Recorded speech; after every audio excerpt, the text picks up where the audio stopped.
Bonjour à vous. Aujourd'hui, une vidéo toute particulière. Je vais montrer en direct comment je fonctionne dans mes analyses.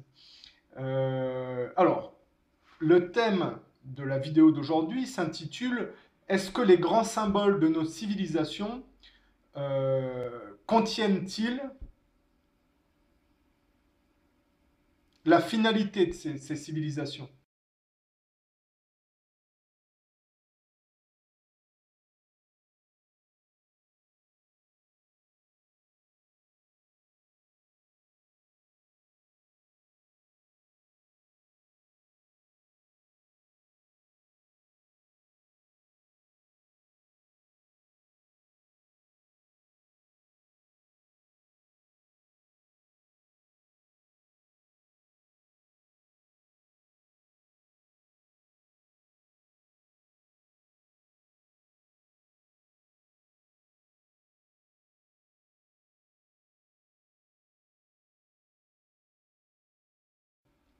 Je m'explique. Dans une de mes vidéos, j'ai expliqué que la tour Eiffel, quand on s'intéresse à l'histoire et aux matériaux dont sont faits la tour Eiffel, on peut déduire, si vous voulez, alors c'est facile après coup parce qu'on a tous les éléments, mais on peut déduire par l'historique de la tour Eiffel, par la méthode, par le contexte, c'est-à-dire l'époque, et puis le suivi historique qui mène à la tour Eiffel, on peut déduire ce qui va se produire ensuite et même ce qui se passe aujourd'hui. Je vous explique. Alors, on va s'intéresser à la tour Eiffel pour commencer, puisque c'est un des symboles de la France et donc de l'Europe. Hein. C'est au même titre que la tour Eiffel, la statue de la liberté aux États-Unis. Alors, parce que j'ai écrit un bouquin là-dessus, donc autant que ça serve.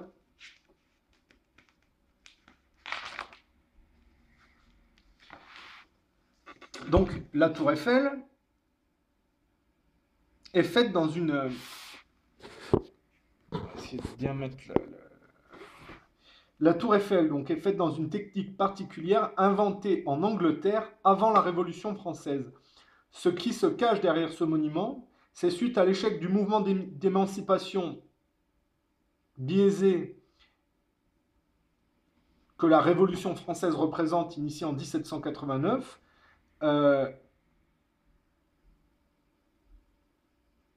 et à l'échec de l'impulsion que Napoléon prend à la suite de la Révolution française, c'est alors,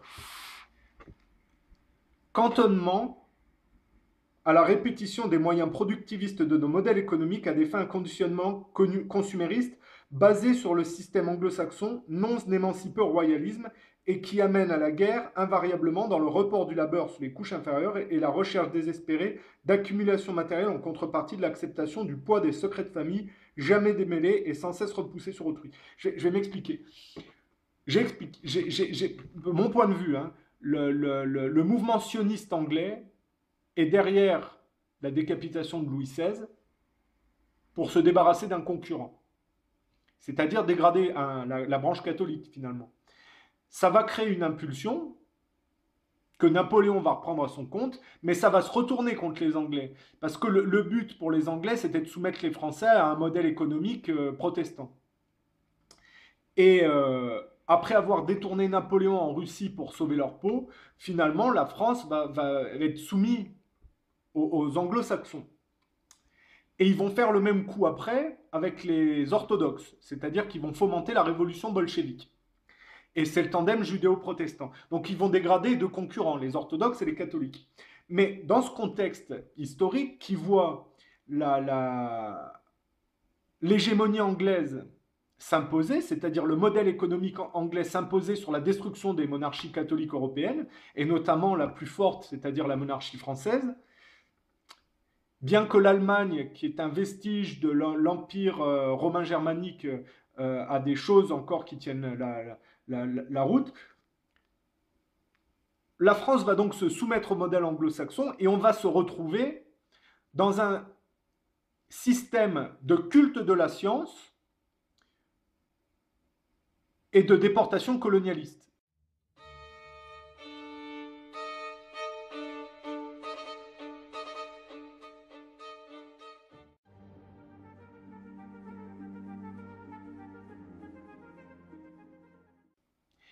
Mais ça, c'est un système qui est enfermé dans la soumission aux anciennes générations sous le modèle monarchique protestante. C'est-à-dire qu'il faut comprendre le protestantisme, et j'ai expliqué que c'était un rapport plus superficiel au christianisme, puisque c'était une copie superficielle du catholicisme qui s'était érigée par le sola scriptura et la remise en cause des prérogatives de l'Église catholique romaine à l'époque de Luther,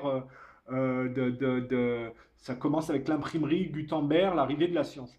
Alors, qu'est-ce que je veux dire par là? Ça veut dire que la Tour Eiffel s'inscrit tout à fait dans l'assimilation, suite à l'échec de la Révolution française et de l'impulsion napoléonienne, l'assimilation du modèle économique français dans la dynamique anglo-saxonne du culte de la science. Quel est le meilleur symbole du culte de la science à la française, sinon la Tour Eiffel? Et c'est là qu'il faut s'intéresser à la technique.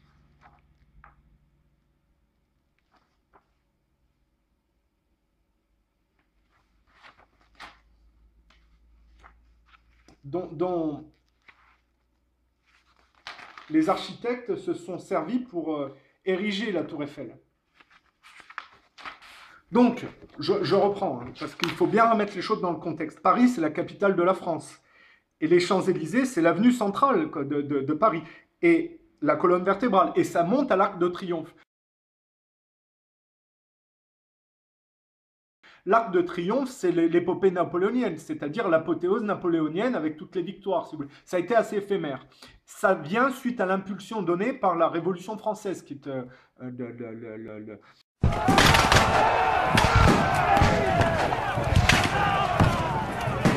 si vous voulez, c'est une émancipation biaisée au père symbolique. C'est-à-dire qu'au lieu de s'en émanciper par la droiture, c'est le meurtre du père. Donc il y a effectivement une émancipation à un modèle monarchiste vétuste, mais par le meurtre. Donc c'est condamné à une gestion de patrimoine morbide dans le temps. Donc on va voir que toute la dynamique, finalement, consiste ensuite, après la Révolution française, à une assimilation progressive du modèle économique français par le modèle capitaliste libéral anglais, si vous voulez. C'est pour ça qu'on peut déduire que les Anglais sont derrière la Révolution française.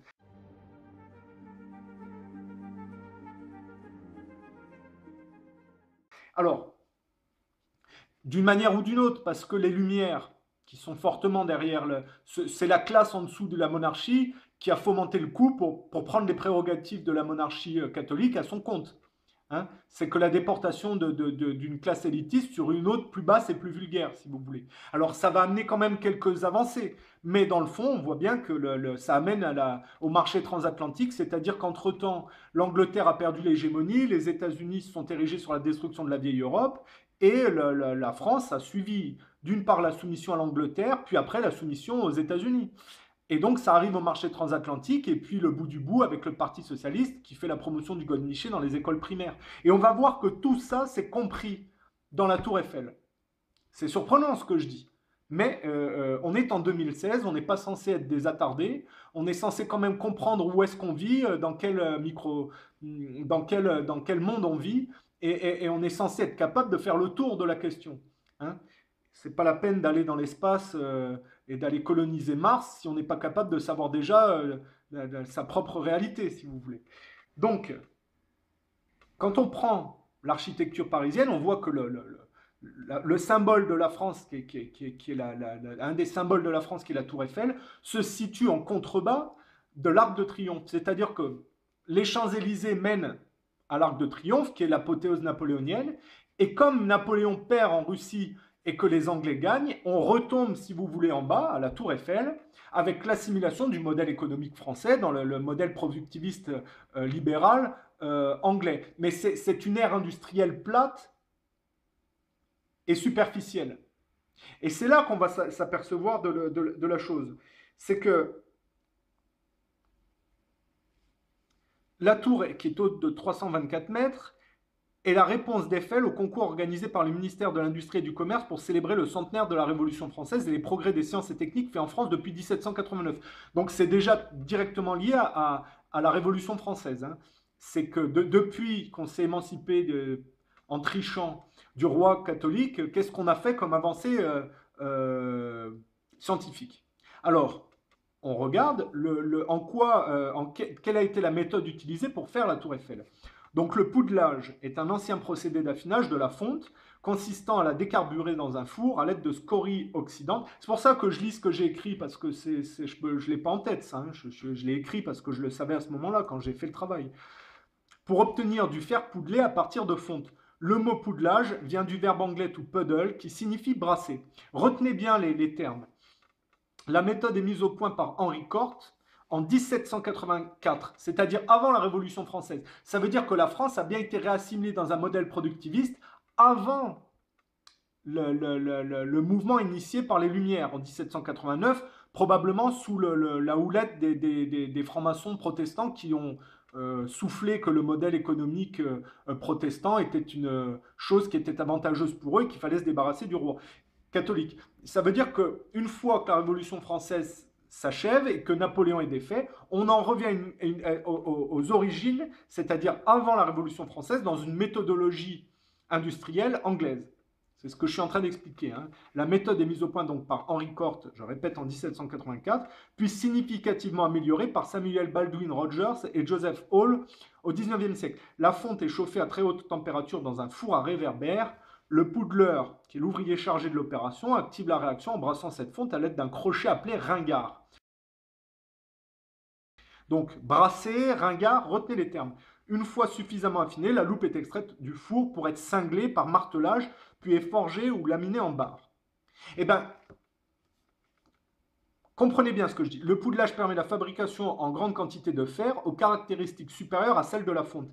La tour Eiffel, ainsi que les arches de la gare de l'Est, est ainsi réalisé en fer poudelé, produit par la Société des aciéries de Pompéi. Après avoir été largement employé tout au long du XIXe siècle, le fer poudelé s'efface progressivement devant l'acier, plus compétitif et plus performant dès que les convertisseurs sont mis au point. Et moi, j'avais dit, dans mon bouquin, ce qu'on peut déduire de cela, c'est que le Titanic, la Première Guerre mondiale, était déjà présent en filigrane à cette époque. Elles ne sont que le résultat d'un long processus de blocage et de confinement dans notre quête d'émancipation aux anciennes générations. Du poudelage, on doit retenir qu'il fut inventé avant la Révolution française par un Anglais, que le crochet du poudeleur en France s'appelle un ringard et que la technique consiste à cingler la matière pour ensuite la forger. Certains vont trouver difficile le raccourci qui amène au bombardement de Verdun.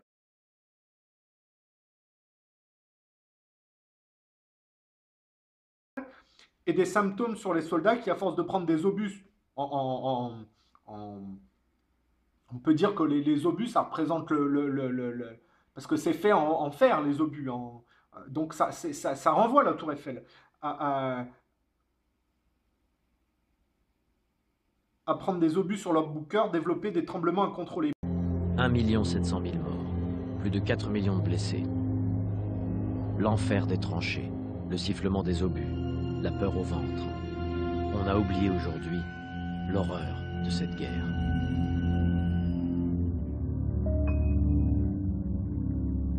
Et parmi les survivants, il y a tous ceux mutilés, gazés, traumatisés, qui jamais ne reprendront une vie normale.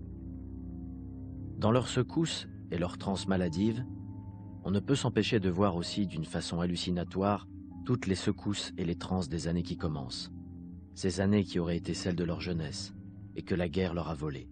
Eux qui ne peuvent plus marcher sans trembler ou tenir debout, sans tomber comme des fusillés perpétuels. Et pourtant, tout est là. Toute chose extérieure est le symbole pour la quête interne de l'homme et les expressions populaires par la subtilité de notre langue nous le rappellent à chaque instant. Ne dit-on pas de quel métal es-tu fait?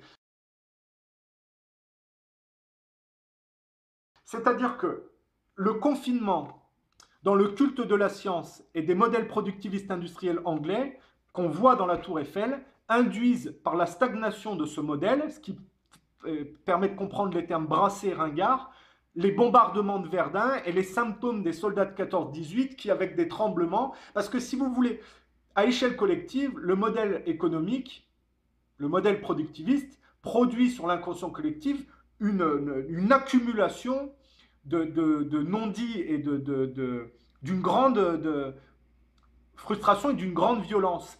Et ça s'exprime au travers de 14-18 par les bombardements de Verdun, si vous voulez. Vous voyez ce que je veux dire? Il faut mettre les choses en relation parce que quand on voit les termes Pompéi, Brassé, Ringard, on peut que déduire de la tour Eiffel qu'elle elle contient 14-18, si vous voulez.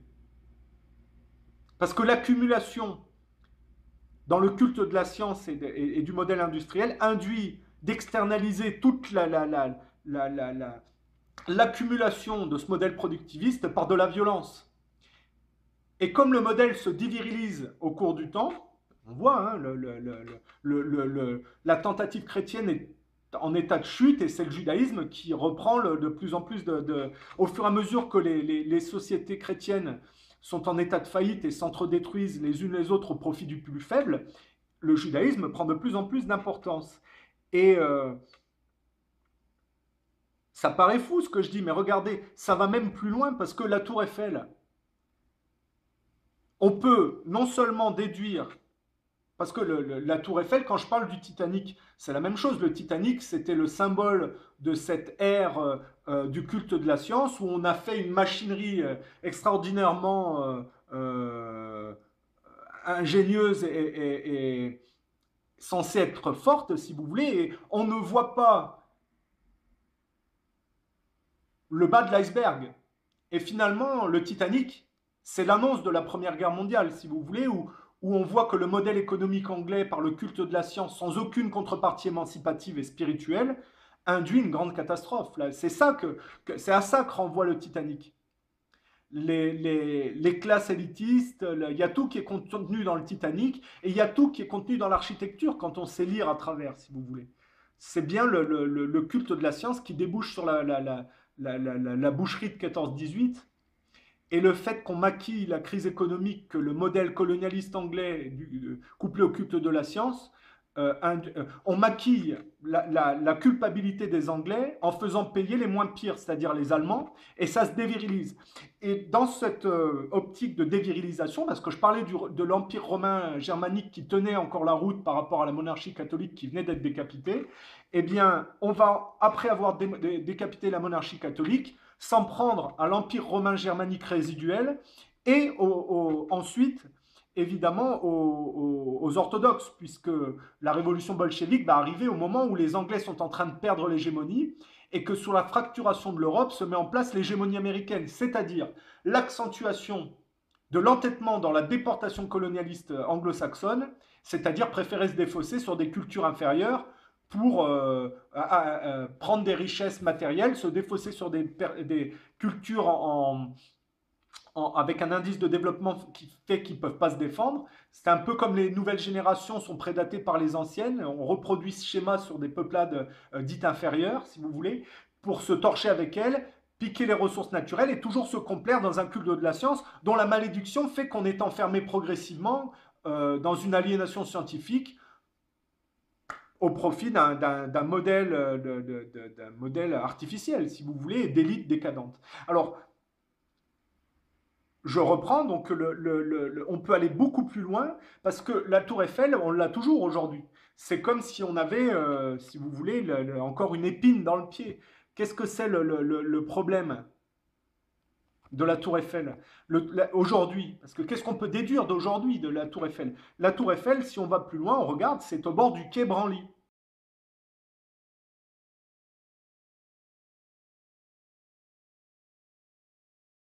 Alors, branly, qu'est-ce que ça veut dire? Quelque chose de branlant, c'est quelque chose de bancal.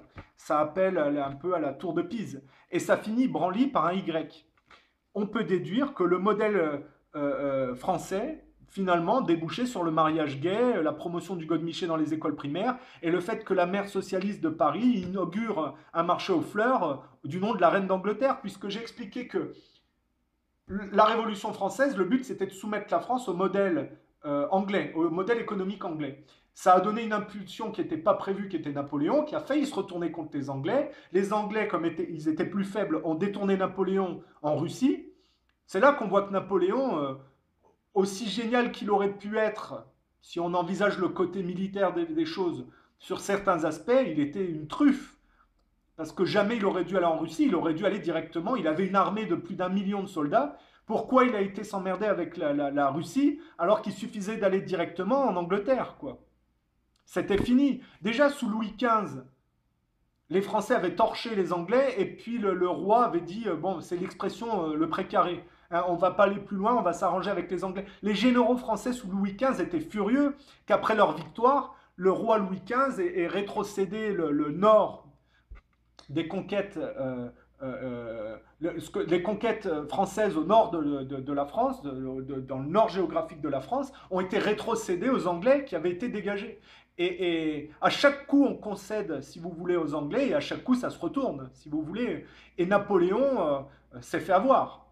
Il aurait pu torcher les Anglais et il est tombé dans le panneau. Et donc, la France, progressivement, se retrouve réassimilée et se soumet progressivement au modèle économique anglais. C'est ce qui donne un peu plus tard le Mistinguett. Hein. Le roi anglais vient faire son marché et les Françaises se prostituent pour le roi anglais. Et puis, au travers de... Donc, la France s'engage dans le colonialisme à l'anglaise, on a l'épopée victorienne, et puis tout ça débouche sur la dette. Et on fait payer par le biais d'une guerre. Ce qui est extraordinaire, c'est que les Anglais sont vraiment des judéo-protestants sont vraiment à la manœuvre, des manipulateurs, c'est qu'ils vont se faire se battre les Français et les Allemands, ils vont dégrader le vestige de l'Empire romain germanique et puis le résiduel français au profit d'une dévirilisation, si vous voulez. Tout ça, c'est... On avait déjà l'induction par la Tour Eiffel, dont j'expliquais comment ça fonctionne, de la 14-18 et de la folie de boucherie industrielle, parce que les obus, le nombre d'obus sur le champ de bataille, c'est la retranscription, c'est le fer qui tombe sur les humains, si vous voulez. Hein. Là, on dit le ciel tombe sur la tête, là, c'est le modèle industriel anglais qui leur tombe sur la tête.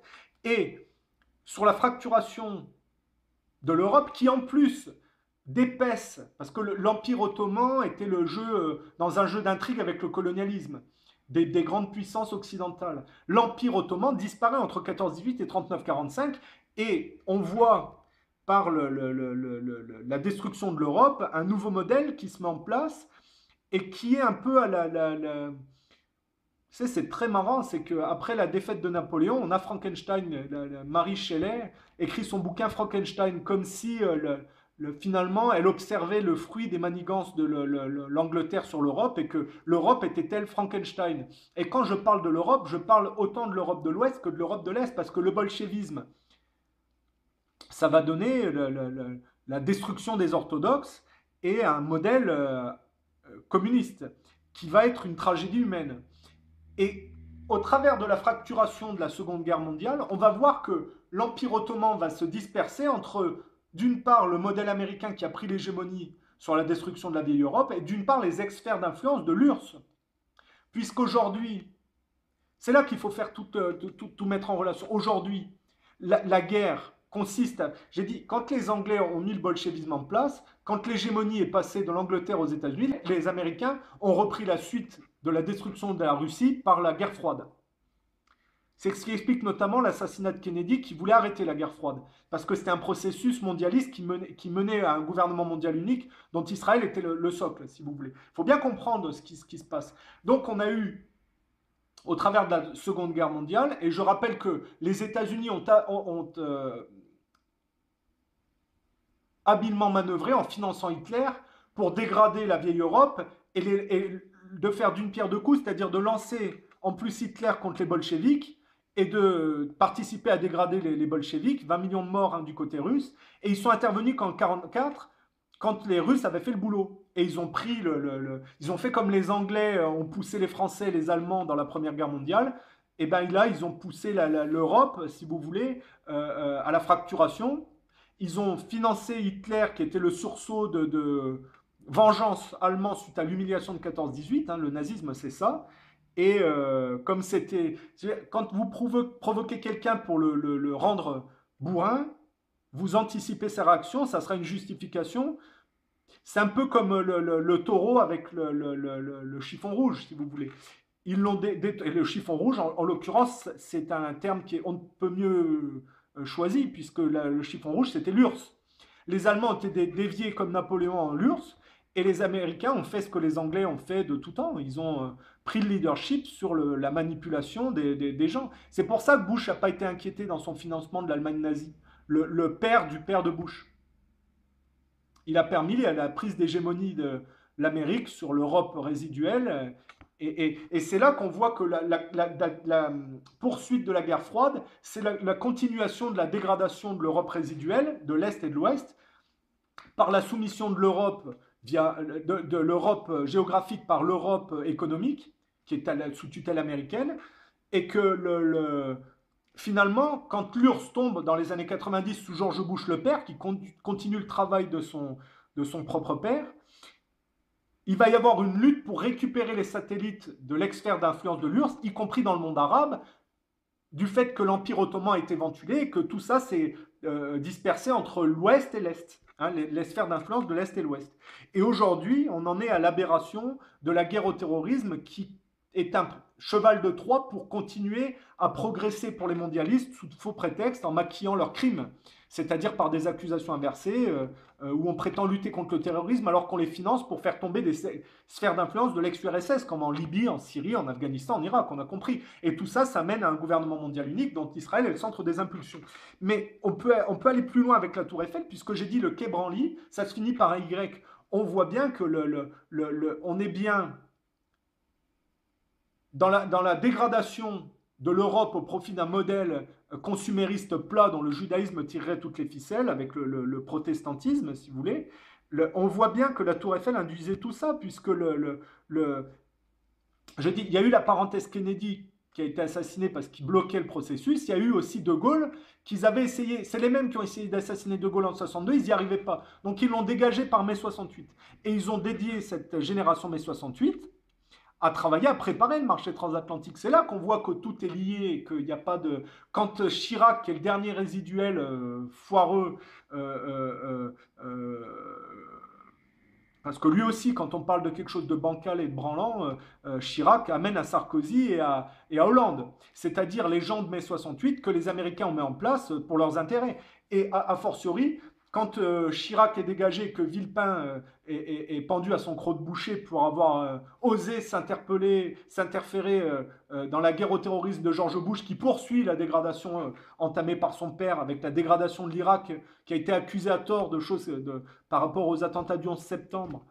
On est vraiment dans une démolition contrôlée à l'échelle planétaire qui accélère la venue d'un gouvernement mondial unique absurde, si vous voulez, stérile, qui n'a aucune contrepartie spirituelle. Et donc on voit bien avec la lignée des Bush, ce que je dis, avec Bush met en place les attentats du 11 septembre, accuse l'Irak à tort, dégrade l'Irak au profit d'Israël, en faisant des intérêts privés de court terme pour des intérêts de personnes de fortune privée, si vous voulez, avec l'argent du contribuable, donc avec la dette qui grossit, si vous voulez.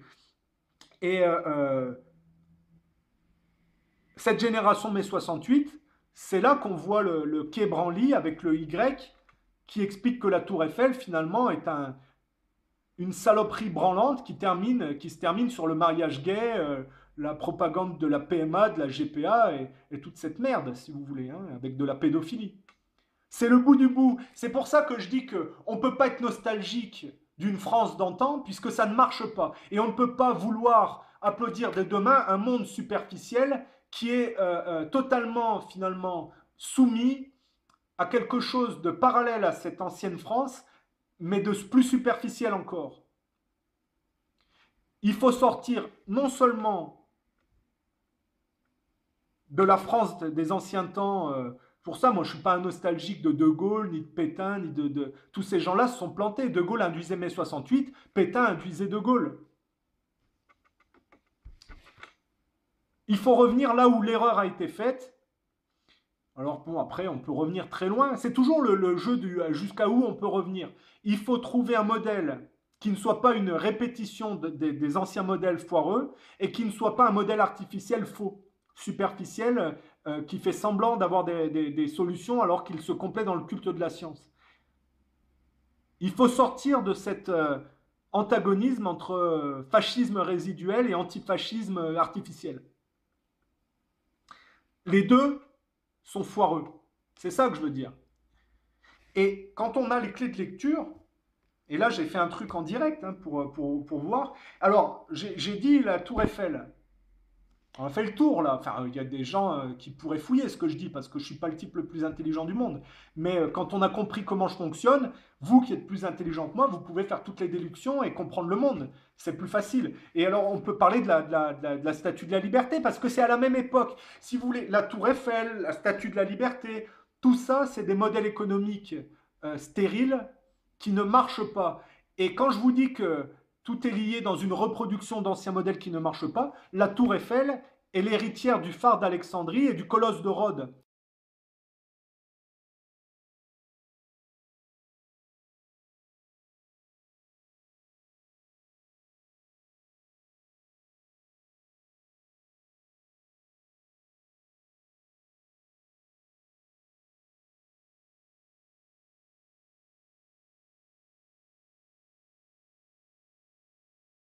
On sait très bien comment le colosse de Rhodes et le phare d'Alexandrie ont terminé.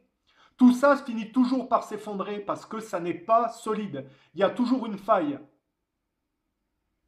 La Tour Eiffel, comme la Statue de la Liberté, puisque ça vient de France à cette époque-là, dans le même truc, induisent la faillite des modèles économiques, des cultures dont elles sont le symbole. Alors je dis, qu'est-ce qu'il y a la, la Statue de la Liberté. Alors la Statue de la Liberté, où est-ce que j'avais écrit ça à l'époque? C'est des livres que les gens ne veulent pas éditer, mais ils sont pourtant intéressants. Donc la Statue de la Liberté arrive en 1885 de France. C'est exactement la période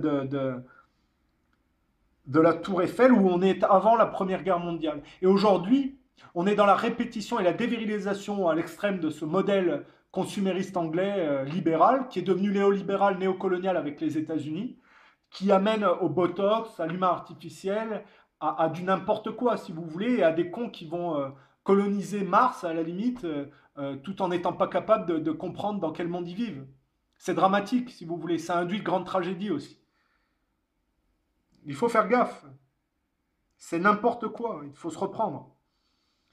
Et je dis, alors, est-ce que l'élection de Trump a stoppé, si vous voulez, le processus qui amenait à la Troisième Guerre mondiale par la reproduction du modèle qui amenait à la Première Guerre mondiale? Puisque j'ai expliqué que le néocolonialisme américain, c'était la poursuite du colonialisme anglais, que le colonialisme anglais amenait à 14-18. Donc le néocolonialisme américain amène à une Troisième Guerre mondiale s'il est poursuivi. C'est pour ça qu'on voit que les Anglais agressent Trump, le détestent, parce que les... Je veux dire, je vais être cru. On dit, par exemple, quand on regarde l'affaire du Coral, on voit qu'il y a une histoire de juifs sionistes qui sodomisent des gamins, des musulmans, et on a trouvé un gamin mort la tête dans un seau de merde. C'est à l'image du monde musulman, d'une partie du monde musulman, totalement manipulé par le monde juif sioniste. Mais on peut aller plus loin. Les Anglais maintiennent les Américains la tête dans un seau de merde par la poursuite du néocolonialisme. Ils ont infiltré les organes décisionnels de la politique intérieure et extérieure des États-Unis au travers de la Seconde Guerre mondiale où les services étaient imbriqués. Après la Seconde Guerre mondiale, c'est devenu privatisé, mais c'est comme ça qu'ils influencent la politique intérieure et extérieure des États-Unis, les Anglais. Et donc, ils maintiennent les Américains dans l'erreur de déportation du néocolonialisme. Ça leur permet de se soulager, les Anglais. Ils le font assumer à quelqu'un d'autre. C'est ce qui explique la City Wall Street, où Wall Street est le bras armé du modèle économique anglais, où, comme des gangsters, ils soumettent tout le monde à la dette et à leurs conneries de superficielles. Et dont le judaïsme est le bout, si vous voulez, et tire les ficelles. Et donc on peut se dire, est-ce que Trump, en stoppant le néocolonialisme, en stoppant la folie hystérique lesbienne organique de la poursuite de ce modèle stupide qu'Hillary Clinton, avec en plus son... On voit bien, là, avec le Pizzagate, on voit bien, on est bien dans l'antre de la bête, là, hein, avec le réseau de pédophiles. On se dit, Trump a une chance incroyable, c'est qu'il peut mettre cette mouvance de pédophiles, de raclures à genoux. Si il fait le travail avec le Pizzagate, il démolit les Clinton, il démolit les Podesta, il démolit les Epstein, il démolit toute cette mouvance et il s'en débarrasse. Il a une chance incroyable, c'est qu'il peut faire ça, si vous voulez. Et C'est là qu'on va voir si Trump est un homme ou une baudruche. S'il a des couilles ou si c'est qu'une baltringue. Parce que il a l'opportunité, si vous voulez, de changer la donne durablement. Et alors on peut toujours dire, c'est pour ça que je suis attentif au cabinet qu'il est en train de mettre en place. Pour l'instant, c'est nul. Hein. Enfin, j'ai l'impression qu'il a pris une pute nécrophile de Goldman Sachs. Alors, il avait expliqué qu'il allait prendre des ordures, mais qui étaient il est conscient que c'est des ordures, il l'a dit, hein, mais qui étaient des types compétents et efficaces dans la mise en place de manœuvres, si vous voulez.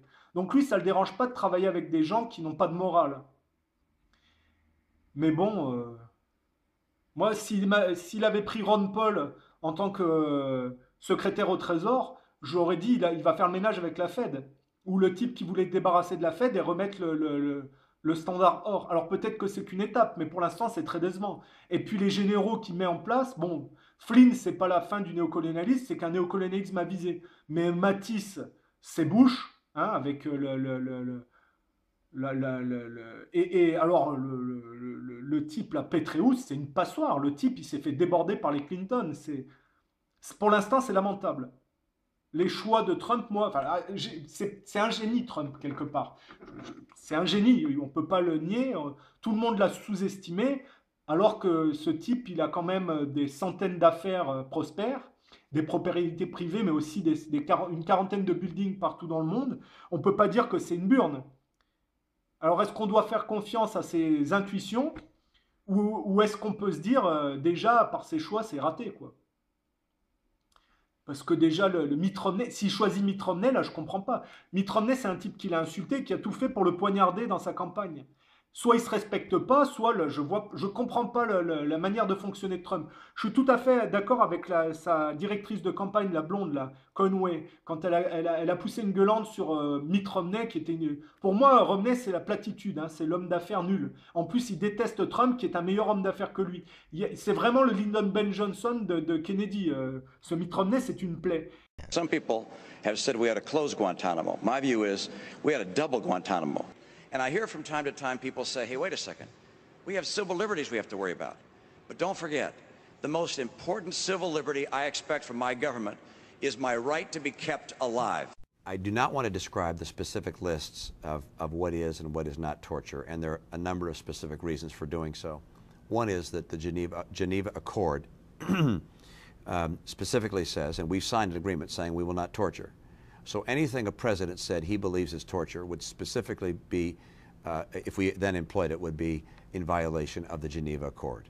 We simply cannot continue to cut our Department of Defense budget if we're going to remain the hope of the earth, and I will fight to make sure America retains military superiority.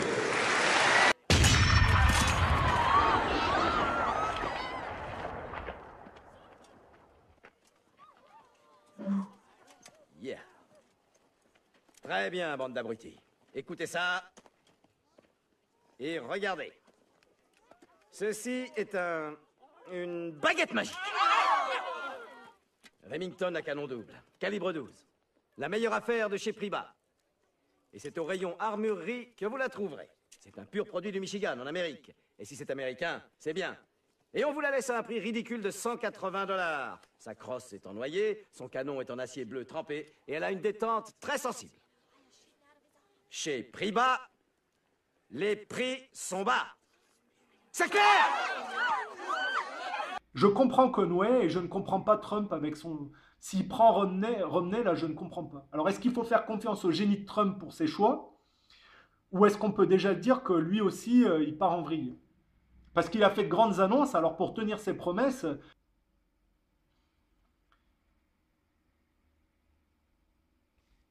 Voilà, là, vous avez à peu près tout. Hein. Je dis, la Statue de la Liberté, c'est comme la Tour Eiffel. C'est calqué sur les anciens modèles du Colosse de Rhodes, du phare d'Alexandrie, toutes des civilisations qui ont disparu dans leur contradiction. On voit la Tour Eiffel, on voit ce que ça donne dans le suivi. Si vous voulez, je vous ai fait tout le fil dégradé. Donc apprenez à lire l'histoire au travers de l'architecture, à comprendre que tout n'est que symbole pour l'homme, tout ce qu'il fait à l'extérieur n'est que symbole pour lui, et que quand vous savez décrypter les symboles, la signification des choses, eh bien vous comprenez un peu comment ça fonctionne, et vous pouvez déduire. Le futur est induit dans ce qu'on construit.